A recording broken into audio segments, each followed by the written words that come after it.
惠州秋日嘅好去處，呢幾個惠州寶藏賞秋點記得 mark 低。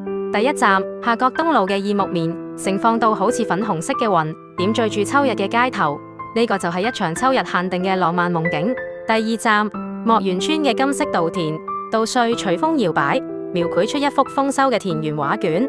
第三站，水口萬蘆村嘅落雨杉，樹木交錯之間，光影斑駁，漫步期間盡是秋日嘅靜謐與美好。第四站，大南山嘅蘆葦花，隨住秋風吹起，為山野蒙上一層迷蒙而有深意嘅綠景。第五站，金珊瑚公園嘅紅杉樹，水邊嘅樹影染成秀紅色，倒影喺湖中，靜謐得好似夢境。第六站，北湖公園嘅落雨杉，聳立喺水邊，樹影斑斕，好似置身於油畫入面嘅秋天。